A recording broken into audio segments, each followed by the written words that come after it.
प्रदेश के देवास में एक साथ 16 पटवारियों की सेवा समाप्त करने से हड़कंप मचा हुआ है।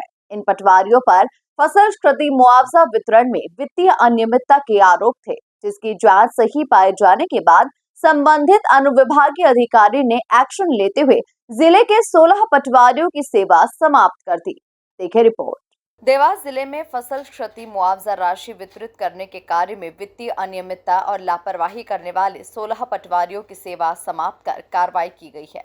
पटवारियों पर फसल क्षति मुआवजा राशि वितरण में धांधली करने की शिकायत मिली थी, जहां शिकायत सही पाई जाने पर एक साथ 16 पटवारियों की सेवा समाप्ति संबंधित अनुविभागीय अधिकारी के द्वारा कर दी गई, जिसे लेकर जिला कलेक्टर ऋषभ गुप्ता ने जानकारी देते हुए अपनी बात रखी।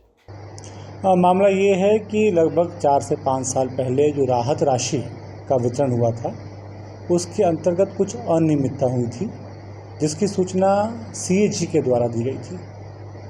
सूचना प्राप्त होने के बाद जांच दल गठित किया गया और जितनी भी अनियमितताओं की प्राथमिक सूचना हमको प्राप्त हुई थी, वो सही पाई गई।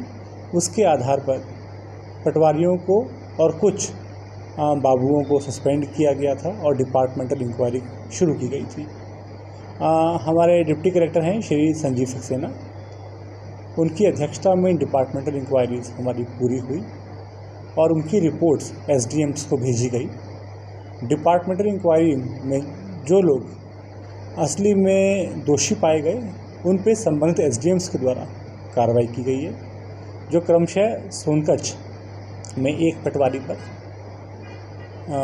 टोंक-खुर्द में 2 पटवारियों पर, कन्नौद सब डिवीज़न में 4 पटवारियों पर और खातेगांव सब डिवीज़न पे 11 पटवारियों पर डिसमिसल कार्रवाई की गई है। इसके अलावा 2 लिपिकों पर भी डिसमिसल कार्रवाई की गई है। इस प्रकार 18 पटवारी एवं 2 लिपिक को डिसमिस किया गया। एफआईआर पूर्व में दर्ज किया चुकी है। इसके अलावा रिकवरी डिपार्टमेंटल इंक्वायरी के टाइम पर ही पूरी की जा चुकी है। आपको बता दें कि 2019 से 2021 के बीच जो भी फसल मुआवजा राशि आई थी, उस फसल क्षति मुआवजा राशि वितरित करने के कार्य में वित्तीय अनियमितता और लापरवाही करने वाले 16 पटवारियों की सेवा समाप्त कर कार्रवाई की गई है। इससे पहले भी अनियमितता को लेकर 2 पटवारी और 2 लिपिक की सेवा समाप्त की गई थी। Bureau report, MP news, Khategaon.